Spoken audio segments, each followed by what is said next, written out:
میگویند که بابای حاجی زبان انگلیسی را میدانید، درست است یا نه؟ ما یک زمانی میدانستیم، همون زمانهایی که تحصیل میکردیم در همون خارج زبان انگلیسی را گپ میزدیم، با استادا همین مراجعت ها کرده میتونستیم، جواب میگرفتیم، خانه میرفتیم میآمدیم. لیکن با مدتی که مثال به اینجا رسیدیم دیگر هیچ تکرار نشد، اهمیت به اون زبان که ندادیم دیگر از یادمون رفت. لیکن همه شما را جوانای عزیز از همه درخواست دارم که تمام زبان بیاموزید. باور کنین در دنیا و در آخرت هم شما سربلند هستید. امر اسلام شما هست که شما بخوانید.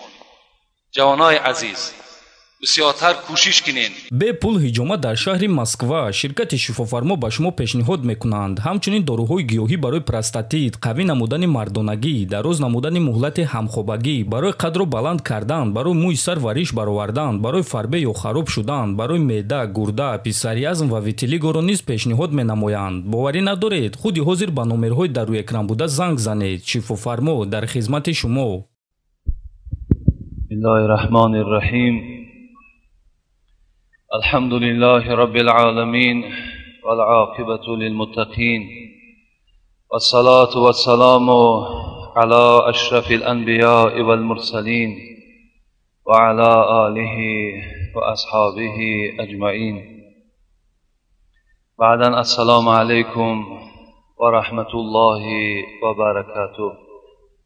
اولا همه شما برادرایی که از راه‌های دور و نزدیک برای ادا کردن فرض از فرض‌های الهی در خانه از خانه‌های خدا حضور دارین، به این خاتمه ماه مبارک و با این عیدی که خیلی نزدیک است همه شما را تبریک و تهنیت میگویم و یک جایه با شما یک دعای میکنیم، زیرا اینکه روز جمعه این خود روزی هست که قبول اجابت دعای بنده مؤمن است. پروردگارا لا تدع لنا في هذا اليوم العظیم ذنبا الا غفرته. خدایا دستهای ما به جانب تو کشاده شد و امید آنی که گناهایی که از ما سر زد به حرمت این روز، به حرمت این ماه، خدایا همگیش را مغفرت بگردانی. ولا عیبا الا سترته. خدایا به عیب نیستیم، به نقصان نیستیم. خدایا عیبهای ما را در آخرت و در دنیا پوشانده بگردان. اللهم احسن عاقبتنا في الامور كلها واجرنا من خزي الدنيا وعذاب الاخره. خدایا عاقبت کار همه ما بندگانت را به خیر بگردان. خدایا از خوار شدن در دنیا و در آخرت خدایا ما را نگه بدار. اللهم اجعل نعمتنا دائما و دولتنا قائما و اولادنا عالما ولا تسلط علينا ظالما. اللهم يا مصرف القلوب ثبت قلوبنا في دينك. اللهم يا محول الحال والأحوال حول أحوالنا إلى أحسن الحال. خدایا حال ما را در بهترین صورت قرار بده. خدای مهربان دم آخری همه ما را دم راحت بگردان. پروردگارا یک ماه زحمت کشیده این بندگانت خدایا به درگاهت مقبول بگردان و فردای قیامتت از گروه روزداران سربرداشتن را بر این جمعیت ما موفق بگردان و در آن دروازه که نام او ریان بود خدایا به سوی این بندگانت آن دروازه صدا کننده باشد. ربنا افتح بیننا و بین قومنا بالحق و انت خیر الفاتحین برحمتك یا ارحم الراحمین.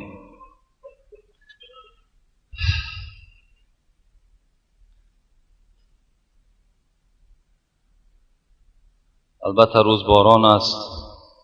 انشاءالله در نیت آبادانی مسجد خدا خواسته باشد هستیم. با دعای شما و کوشش شما و یاردم شما انشاءالله خدا خواسته باشد البته آباد می شود و این آزار و مشقت بگیم البته از بین برداشته می شود.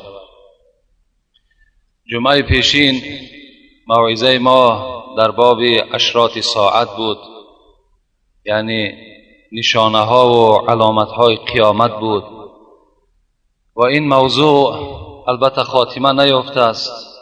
این موضوع دوام دارد. شاید که به 2 جمعه هم انجام نیابد، شاید به 3 جمعه این انجام دهیم، زیرا نشانه های قیامت خیلی زیاد هستند. لیکن با سبب عید که روز یکشنبه به همه ما و شما معلوم است، خدا خواسته باشد عید فیتر، عید رمضان در تمام دولت هایی که اسلامی هستند این عید را پیشواز میگیرند، از آن جمله در این شهر ما و شما، در این مسجد ما و شما. از این خاطر من خواستم کمی صحبت هایمان از چند بخش عبارت است. بعضی سوال های هست که اینجا جواب اونها را هم جواب گرداندن در کار و بعضی مسئله هایی که دایر بعید است انشاءالله به سمع شما میرسانیم. عن ابو هریره رضی الله تعالی عنه قال قرأ رسول الله صلى الله عليه وسلم يومئذ تحدث أخبارها. حضرت ابو هریره که یکی از صحابه های خیلی عالی قدر پیغمبر خدا به شمار می رود، شاید که بر گوش همه شما ابو هریره صدا داده باشد، زیرا این از صحابه های هست که 5374 حدیث پیغمبر از یاد می دانستند و از همه صحابه ها دیده روایت کننده ابو هریره می باشد. حضرت یکی از نماینده های اصحاب صفه بودند که در مسجد پیغمبر خدا می نشستند. برای اینها زن، خانه، دنیا، طعام، نوش و نعمت دنیا هیچ قدری نداشت مگر اینها به استغفار و به طاعت خدا مشغول بودند. ابو هریره هم یکی از این نفرها به شمار می رفت. ابو هریره را شاید که من چندین حکایه هاش به شما گفته باشم، لیکن راوی این حدیثی که الحال به شما تحلیل میکنم خود ابو هریره هست. میخوام که باز کم توجه شما را به سوی ابو هریره روانه بسازم. ابو هریره میگوید از پدرم دیده، از مادرم دیده، از همه یار رفیقی که در دنیا داشتم پیغمبر خدا را زیادتر دوست می داشتم و برای پیغمبر خدا هر لحظه تیار بودم که جان ما در راه خدا فدا کنم و دائم پاسبانی نزد دروازه پیغمبر خدا را به عهده می گرفتم. میگوید مادرم مشرک بود، یعنی مادرش و پیغمبر ایمان نداشت، به یگانگی خدا اعتقاد نداشت، مشرکه بود. هر باره که دعوتش میکردم مادر اسلام را قبول کن، قبول نمیکرد. باره میگد گفتم مادر، گفتم اسلام چی دینی پاکیزه هست و خداوند در قرآنش خبر میدهد که هر کسی که چنگ زننده اسلام باشد هم در دنیا و هم در آخرت و عزتش بلند می شود. مادر اسلام را قبول کن. و جای آنه که اسلام را قبول کند این مادر من چنان حرفهای زد نسبت پیغمبر خدا که دیگر من طاقت نکردم. پیغمبر خدا را دشنام داد، حرفهای بیجا گفت، دیگر در خانه طاقت نکردم.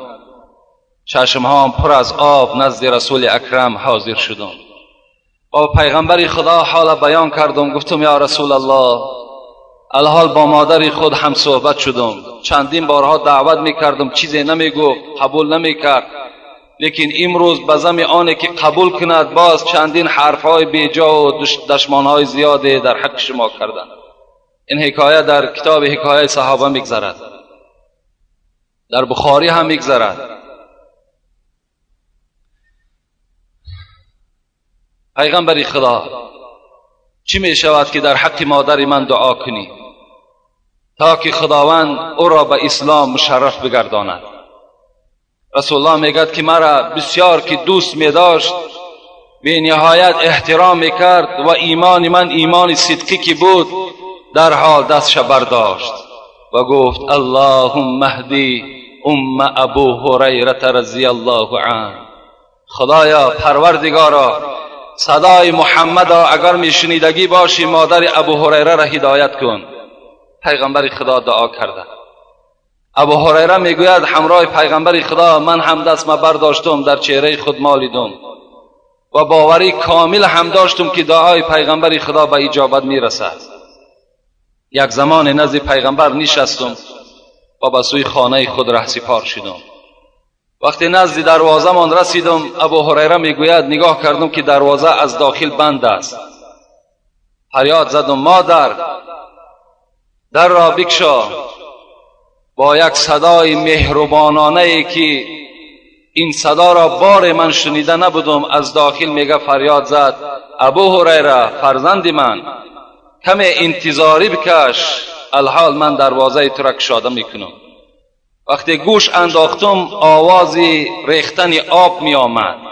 فهمیدم که مادرم غسل دارد، آبازی دارد و نیت اسلام را قبول کردن دارد. وقتی میگد صدای آب که تمام شد دروازه گشاده شد میگد و مادرم میگد و مجرد که رسول اکرم دعا که کرده بود در دلش همون نور ایمان دیگر تجلی میزد، جوش میزد. لباس هاش میگه با همو بدنهای ترش این مادرم پوشید، حتی چنان دوید میگد که روی مالش میگه فراموش کرد بالای سرش پرت آید. نزد من دید ابو هریره گفت دیگر بر من هیچ صدای ناکرده و اشهد ان لا اله الا الله اشهد ان محمدا عبده و رسول را بیان کرد. ابو هریره میگد شاید که در حیاتم این چنین خرسندی را دیگر یاد نداشته باشم.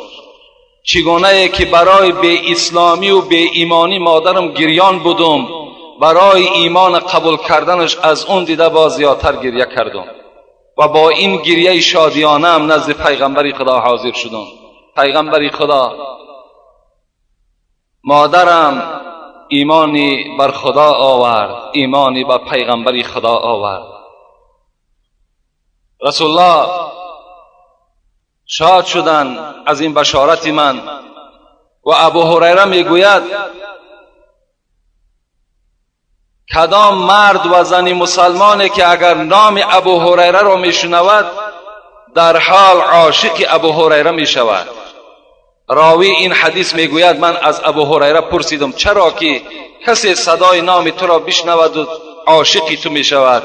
گفت وقتی که مادر من ایمان آورد از پیغمبر خدا باز درخواست کردم یا رسول الله یک دعای دیگر از تو تمنا دارم، دعا کن که مرا و محبت مادر مرا در دل تمام مرد و زن مسلمان خدایا جایگیر بگرداند. رسول الله باز دست خدا میگه پهن کردن اللهم حبب عبیدک هذا و امه علی کل مؤمن و المؤمنه. پیغمبر خدا گفت خدایا محبوب بگردان این ابو هریره مرا و مادر او را در تمام دل بندگان من، خواه مرد باشن خواه زن. این دعای پیغمبر میگه در حقی من قبول شد، تمام مرد و زن مرا دوست می‌دارد. باور که من اونقدر حدیثی از ابو هریره زیاد نمی‌دانستم، لکن همین غایبانه والله که دوستش می‌داشتم. امروز همون وقتی که در کتاب کشادم نگاه کردم، همون لحظه های اولی حدیث خوانیان به یادم آمد که من همین کسا نمی‌شناختم، نمی‌دانستم. اینقدر تاریخش که امروز می‌خوانم، لکن بزم همین محبت همو در دل ما جای گرفتگی بود. همین حضرت که قصه های زیاد دارد، من میخواهم همین حدیثش به شما تعلیل کنم. گفتند رسول اکرم روز قرآن را کشاد و سوره زلزله که ما و شما میگوییم زمین جنبی، همین سوره زلزله که در پاره 30 از قرآن است، حضرت میگد یک آیت این از آیت 4 تلاوت کرد. چی گفت؟ یومئذ تحدث اخبارها ثم قال اتدرون ما اخبارها. همین آیت خوان. این آیت چی معنا دارد؟ روز قیامت زمین و سخن می آید. زمین اخبار خودش را، خبرهای خودش را با امر خداوند به خداوند خبر می دهد. رسول الله میگه گشته گفتن آیا میدانین که زمین چه اخبار می دهد؟ زمین چه خبر می دهد؟ آیا میدانین؟ قالوا الله و رسول اعلم. همگی ابو هریره میگوید همگی ما نشسته بودیم گفتیم خدا و پیغمبر او داناست که زمین در نزد خدا روز قیامت چی شاهدی میداده باشد. رسول الله گفتند فإن اخبارها ان تشهد على كل عبد و امة بما عمل على ظهرها تقول عملت كذا وكذا في يوم كذا وكذا فهذه اخبارها. صدق رسول الله صلی الله علیه وسلم. رسول الله بیان کردند گفتند خبر زمین در روز قیامت بر خدا این است که میگوید فلانی ابن فلانی در پشت من در فلان روز در فلان ماه در فلان ساعت فلان و فلان عمل را انجام داد.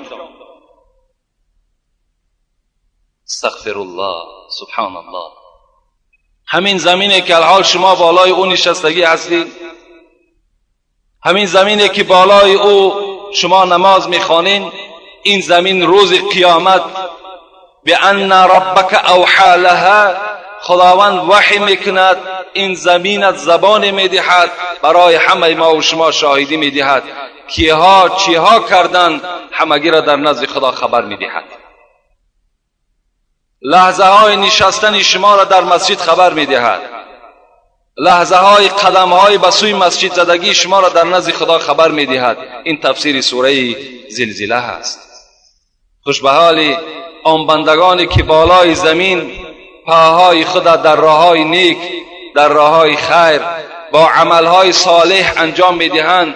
خوش به حالتان که زمین او روز از جانب شما خوش خبرهای به خدای خود خبر میدهد و شما به سبب این عملهای صالحتان در آخرت نجات میابید. باور کنین عمل صالح در دنیا هم دستگیر شما میشود، در آخرت هم دستگیر شما میشود. من یک قصه را برای شما بیان میکنم که در دنیا عمل صالح چگونه آدم دستگیر میشود. بعدا انشاءالله موضوع ما شروع میکنیم. رسول اکرم که راوی این حدیث ابن عمر است، در کتاب صحیح بخاری در کتاب بیع این حکایت می آورد.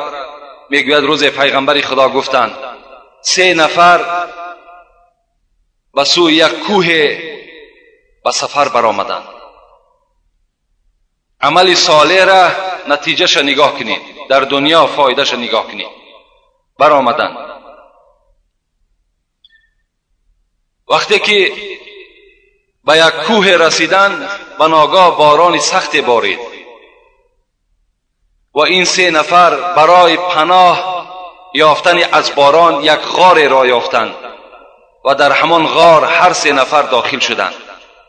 یک لحظه رسول اکرم میگوید این 3 نفر نشسته بود، به ناگاه یک سنگ کلان از بالا جر شد، لغژان آمد و دهن این غار محکم کرد. این 3 نفر در داخل در یک تاریکی قرار گرفتند و در حیرت ماندند. گفتند اگر حال به همین انجام یابد ما و شما هلاک میشویم، زیرا قوت ما برای بیراه کردن این سنگ نمیرسد. این سنگ خیلی سنگ عظیم است، کلان است. و گفتند بیایید نزد خدای خود عملهای صالحی که در دنیا کردیم از برای خدا پیشنهاد میکنیم شاید که برای عملهای صالح را انجام دادن ما و شما خداوند این سنگ را از بالای ما دور کنه. یکی از این 3 نفره چی گفت؟ پروردگارا تو میدانی من چند گاو دارم و این گاوها را چراندنی می بردم و در چراگاه شیر اینها را می جوشیدم، خاصه می آوردم شب برای مادر و پدر خود تسلیم می کردم، باقی که اگر می گذاشت برای فرزند و زن خود می دادم. همین من فقط از برای خدای تو کردم. و شب میگه آمدم در دستم شیر بود، نگاه کردم که پدر و مادرم خواب هستند. دیگر دلی من نشد که پدر و مادر را بیدار کنم. همان ظرفی در دستم انتظاری کشیدم. فرزندهایم زنم گریه میکردند، گرسنه بودند، لیکن من که احترام پدر و مادر خودم میدانستم تا به پدر و مادر خود نمیدادم بر زن و فرزند تسلیم نمیکردم. تا روز ایستادم، وقتی بامداد شد پدر و مادرم بیدار شدند، این شیر را به آنها تسلیم کردم، باقی او را بعد به فرزندهام عطا کردم. خدایا این حادثه را تو از من دیدی، من این خاطر شما و ترس شما کردم. خدایا به حرمت این عملی صالح کمی این سنگ را از بالای ما دور کن تا که این آسمان سفید را ما بینیم. خداوند میگد این عمل که خالص از برای خدا بود، کمی این سنگ میگد بیراه شد، کمی روشنی در داخل غار پیدا شد. دویم نفر این میگد دست برداشت. خدایا گفت تو میدانی من یک دختر عمکی داشتم، بسیار به این دختر عمکیم علاقه زیچ داشتم، بسیار رفت آمده داشتم و حرکت من این بود که با این دختر عمکی خود یک جایه شم، زنا کنم. او روز یک برادر سوال کردند در شبهای تراویح که من سخن شما را گرفتم با دختر عمکی و تقی خودم سلام نکردم، امروز اونا از من ملال شدند. میلش ملال شوند، خدا از تو ملال نشود، پیغمبر از تو ملال نشود، شریعت از تو ملال نشود. این حکایه، این حدیث پیغمبر خداست.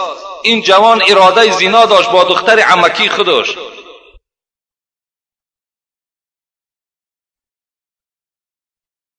وقتی میگد این زن بر من پیشنهاد کرد که 100 دینار بر من میدهی، مرحمت من برای تو آن چیزی که میخوای آرزوی دلی تو را برآورده میکنم. با یک حال زاری میگه 100 دینار را پیدا کردم در دستش دادم. وقتی این دختر عمکی ما میگه با پشت غلطانیدم، در بین پایهای او داخل شدم، بناگاه این دختر عمکو میگه گشته گفت از خدا بترس، زیرا حال زناکار در قیامت خیلی شدید و خیلی سخت است. از خدای خود بترس، من دختر هستم، اگر میخوای بکارت مرا دور کنی به طریق حلال دور کن، بیا نکاح میکنیم بعداً مرحمت. وقتی میگه این سخن من شنیدم از این دختر عمکم که از خدا بترس، خدایا من از تو ترسیدم و در حالتی که در نزدیکترین وقت این کار انجام میدادم از جای خود خیستم و آن شلوار خدا پوشیدم و به خاطر تو از ترس تو از بالای این دختر عمک خود بیراه شدم. خدایا اگر این عمل به تو پسند آمده باشد، این سنگ را از بالای ما دور انداز. خداوند که میدانست که این عمل صالح بنده صالح بود، از برای خدا بود، کمی میگه با سنگ بیراه شد. سیوم این جوان چی گفت؟ خدایا گفت تو میدانی من یک کارگر را آورده در خانه کار فرماندم و حق او 1 کیلو گندم شد. وقتی من بر او کس دادم وی نگرفت، وی رفت. این کیلوی گندم او را من در زمین پرتافتم. آهسته آهسته از این 1 کیلو من به چندین گاو و به چندین گوسفندها رسیدم، حتی چوپانها خریدم. بعد زمانی چند این مرد آمد گفت حق مرا بده. من گفتم این چراگاه، این چوپان، این گاو، همه این از حساب تو است. از حساب همون 1 کیلوی گندمی که تو نگرفتی این من در زمین پرتافتم، همه این از همون حساب است. گفت مرا مسخره میکنی؟ گفتم نه مسخره نمیکنم، بلکه من از خدا میترسم، والله که این از حساب توست. همش گیر، همش میگه گرفت. این من خدایا از برای تو کردم، اگر این عمل من صالح باشد، بی ریا باشد، خدایا این سنگ از بالای ما دور کن. در زمان میگه سنگ از بالای همون غار بالکلی میگه دور شد که ما همگی از اون درون غار با یک آسانی و بی زحمت بیرون شدیم. ببینید عمل صالح در دنیا چگونه انسان نجات میدهد، در آخرت هم البته ما و شما را نجات میدهد. منم افتتاح سخنم همین بود که برادرای عزیز، یک روز بود، روز جمعه اولی ماه رمضان بود. امروز جمعه آخری از ماه رمضان است. 1 ماه از حیات همه ما و شما گذشت.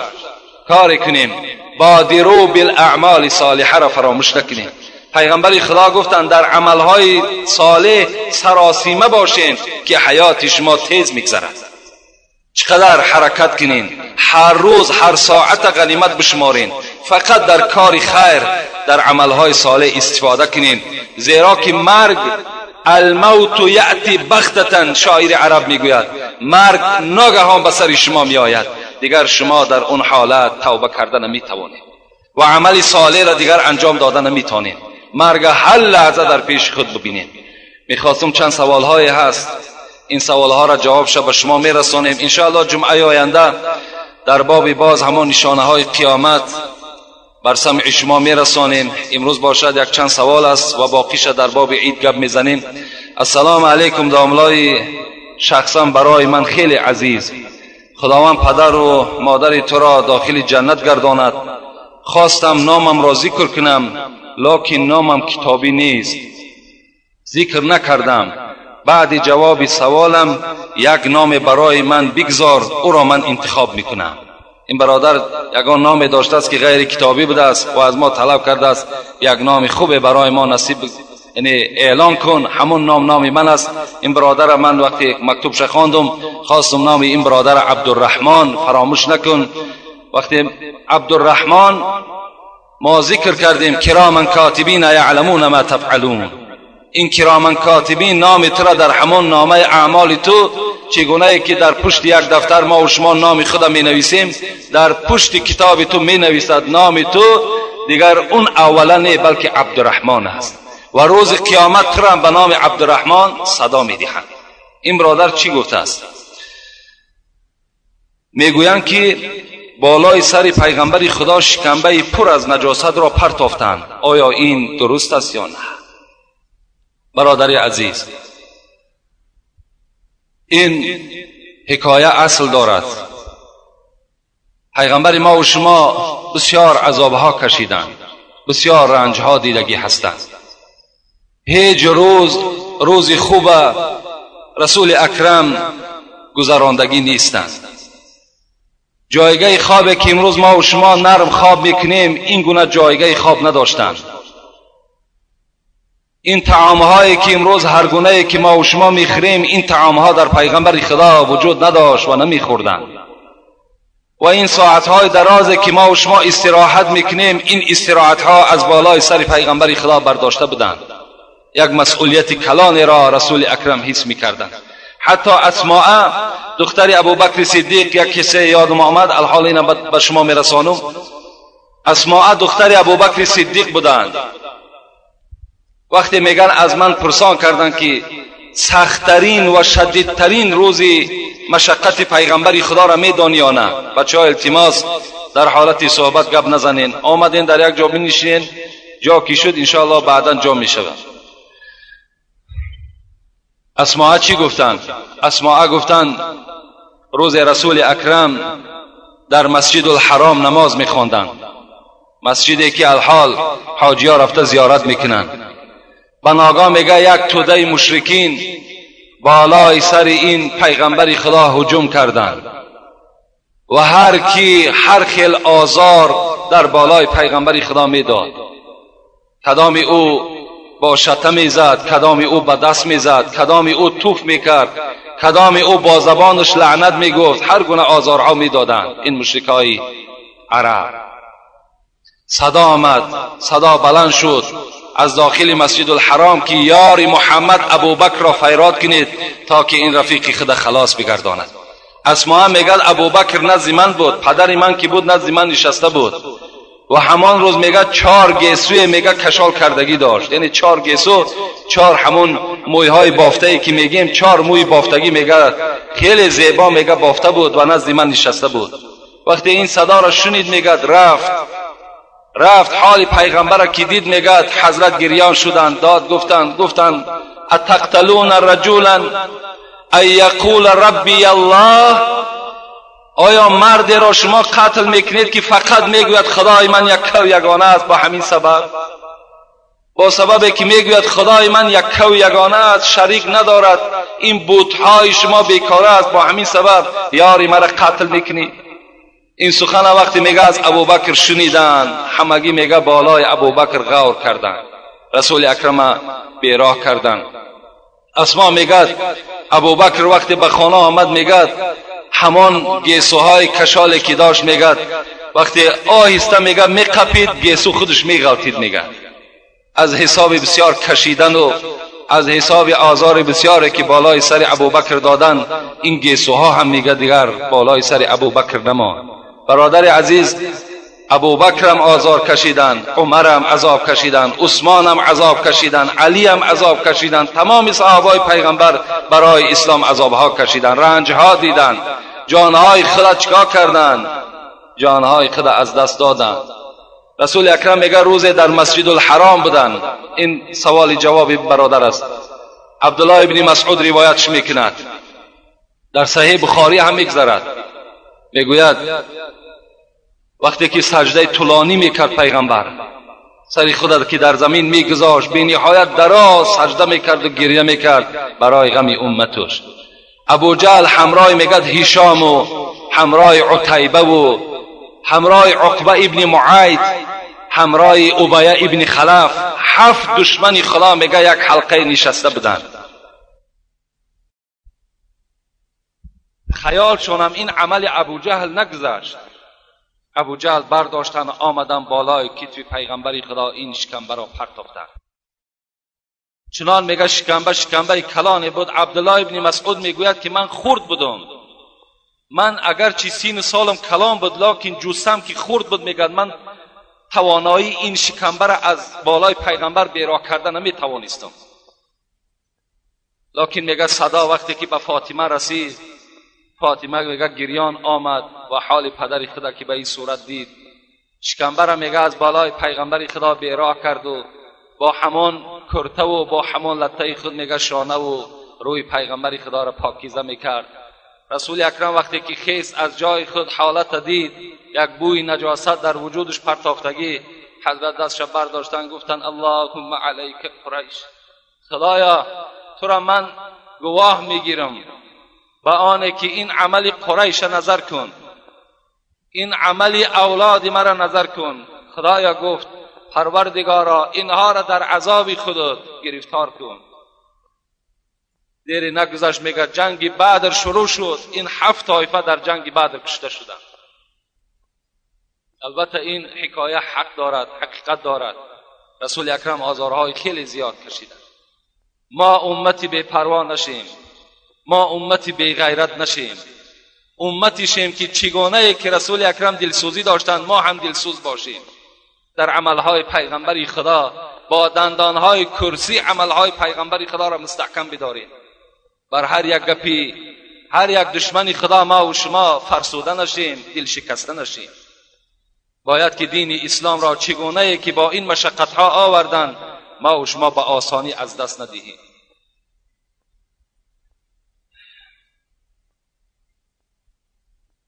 سوالهایی که برادرها میکنن، از روی این سوالها من یک چیزی دیگر به یادم آمد.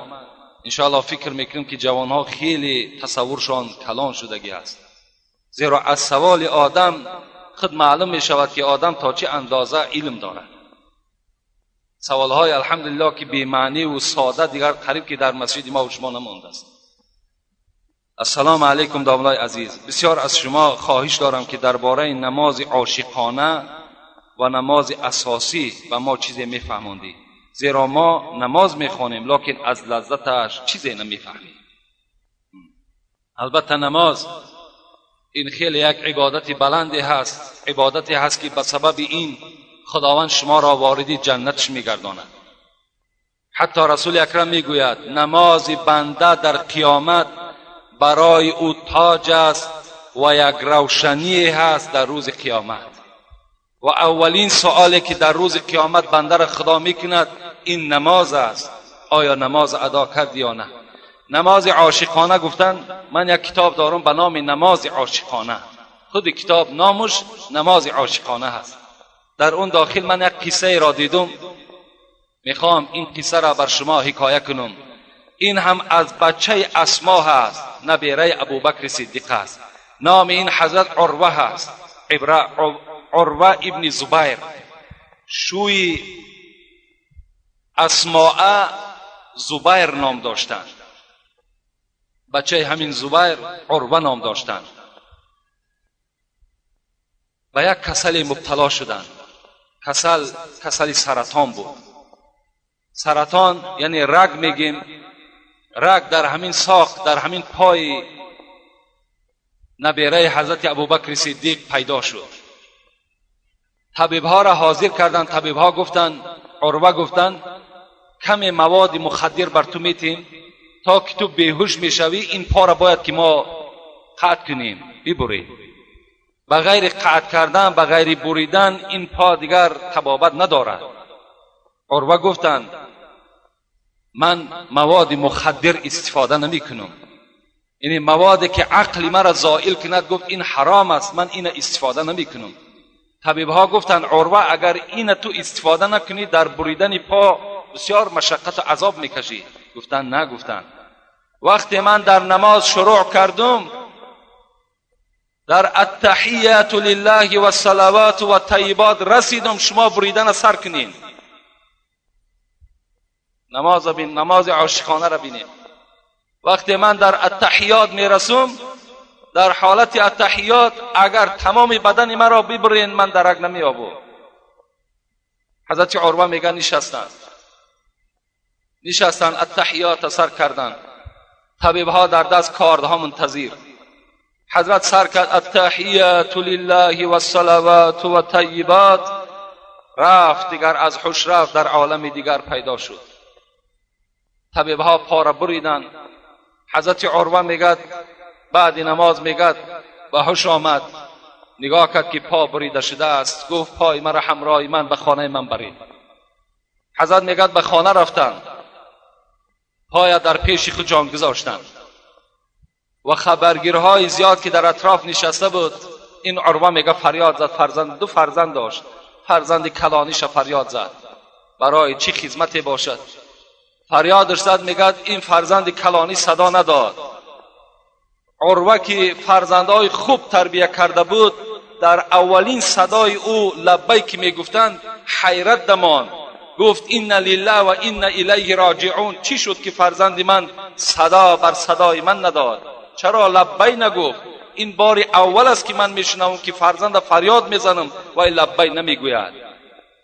حاضرین که از قصه فرزند او درک داشتند گفتند، عروه گفتند الحال فرزند تو بالای بام برآمده بود، الحال یک زمان گفت وای از بالای بام افتید و هلاک شد.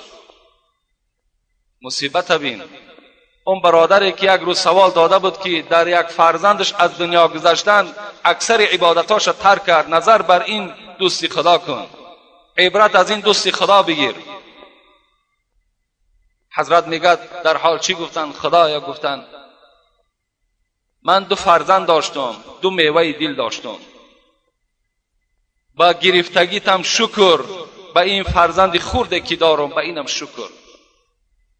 دو پای داشتم، این پایی که از دست دادم به اینم شکر، به این پایی که الحال هست شکر. دوستهای خدا را ببینین، حالتهای وزنین در صبرشان را ببینین و نماز عاشقانه را ببینین. این است برادر عزیز، یک لحظه از نماز عاشقانه. فکر میکنم البته این برای همین سوال این دادگی برادر کفایت کننده است. لیکن این گونه قصه ها خیلی زیاد است، خیلی زیاد است. سلام بابای داملا، بعضا آدمان را میگوییم که چرا نماز نمیخوانی؟ میگویند که نمازخوانها کجا را گرفتند. البته این صدای هست که اولین بار نیست. من بر شما باز میگم برادرای عزیز، در سخن هر یک انسان شما دل شکسته نشوید. التوفیق شیء عظیم لا یعطى الا بعبد العزیز. پیغمبر ما و شما میگوید توفیق، خدا ترسی، نمازخوانی این یک عبادت خیلی بزرگی هست، یک چیزی خیلی بزرگی هست که خدا فقط بندگان دوستدارش میده، هر بنده را نمیده.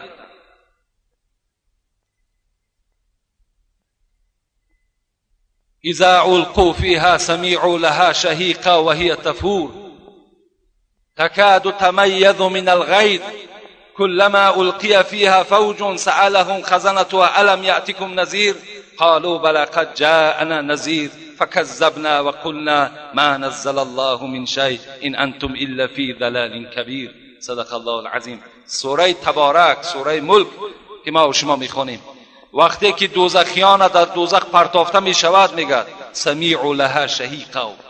دوزخ میگد به منزله که در پیش یک خر کمی جو میپرتای یا اینکه جو از دور میبیند و یک هرهر دارد، بعد آواز خچه بلند میکند. وقتی دوزخی میگه در چای دوزخ پرتافته میشود، اول دوزخ همتا یک هرهر دارد. وقتی دوزخی تا چند پایان رفتن که گرفت سمیع لها شهیقا و هی تفور، چنان هنگست میکند این دوزخ که حتی میگه نزدیک است که از غضب دوزخ پاره پاره شود. با آمدن دوزخی خشنود میشود. از خرسندی که دوزخی در داخلی او داخل شد، این میگه صدای بلند میزند و ملائکه هایی که در اون داخلی دوزخ، ملائکه های عذاب میگویند. آنها چی میگویند؟ میگویند آیا برای شما یگان ترساننده نبود؟ آیا شما را کسی نبود که خبر دهد که نماز است، روزه است، عبادت است، قبر است، قیامت است؟ آیا در بین شما نبود؟ اینا چی میگویند؟ میگویند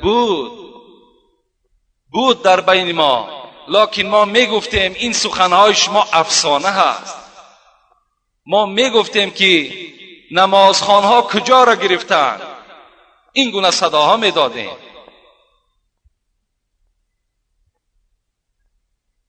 این صدای همین انسانی میشود که در روز قیامت از داخل چاه به سوی ملائکه عذاب این چنین جواب میگوید: ما سلککم فی سقر قالوا لم نکن من المصلین. دوزخی‌ها را خداوند از یک جانب میگذاشته است و بهشتی‌ها را از یک جانب. در قرآن میگوید خدا، در پاره 29 از قرآن است، میگفت است جنتی‌ها از دوزخی‌ها میپرسیدند ما سلککم فی سقر، چی شد که تو دوزخی شدی؟ تو در همراه من بودی، تو هم تاجیک بودی، تو هم خودت مسلمان میگرفتی، چی شد که امروز تو دوزخی شدی؟ چی میگفت است؟ ما سلککم فی سقر قالوا لم نکن من المصلین. در اصل من تاجیک بودم لیکن نماز نمیخواندم، بی نماز بودم. از حساب بی نمازیم امروز در قعر دوزخ خدا مرا جا کرده است. این است جواب این برادرها در روز قیامت. السلام علیکم داملا، برای من خیلی محبوب هستید. یک سؤال دارم. یک چیز مرا دائم در شک و شبهه آورده است: برای چی آدمان بی دین و بی خدا مال و ملکی بسیار دارند؟ نمیشد که خدا آنها را گدا و دربدر گرداند؟ خوش به حال همین برادرهایی که در دلشان ذره شک و شبهه دارند سؤال میکنند. من بر شما خبر میتم که برادرای عزیز، من چند بار در فصل فضیلت آدم به شما صحبت کردم. مالداری، دولتداری این نشانه مرتبه آدم نشان نمیدهد. اگر نشانه مرتبه آدم مالداری میشد، خداوند قارون و فرعون مال نمیداد، اونها را مال نمیداد. بلکه نشان آدمیت این ایمان است، این ایمانداری هست. ان الله لا ينظر الى اموالكم و الى اجسامكم ولا الی انصابکم. خدای شما چی میگوید؟ من نظر نمیکنم در دلاری تو، در پشت قناتی تو، در قصرهای در آشیانه تو من نظر نمیکنم. من در اون برادر و پدری که وظیفه های کلان داره در اونها نظر نمیکنم. من در جسمی زیبای تو هم نظر نمیکنم، بلکه من در عملی تو نظر میکنم، من در دلی تو نظر میکنم. خدای تو این چنین صدا میدهد. حدیث من از کتاب برای شما نویساندم که پیغمبر خدا گفته است ان الله قسم بینکم اخلاقکم کما قسم ارزاقکم. اخلاقهای شما را، آداب شما را خداوند مثل رزق روزی تقسیم میکرده است. چگونه که رزق روزی یک آدم بلند است، از یکی کم است، از یکی پست است، خداوند رزق روزی را یعنی معین میکند، با همه یک خلده میدهد. آدابم پیغمبر خدا گفت همچنان تقسیم میکند. آدابم خیلی چیزی قیمت است. ببین بسیاری برادرها نمازخوان هستند لیکن آداب ندارند، مسلمان هستند لیکن بی آداب هستند. اینا بسیار هستند. رسول الله میگه همچنان در ادامه حدیث چی گفتند؟ و ان الله یعطی المال من یحب و من لا یحب.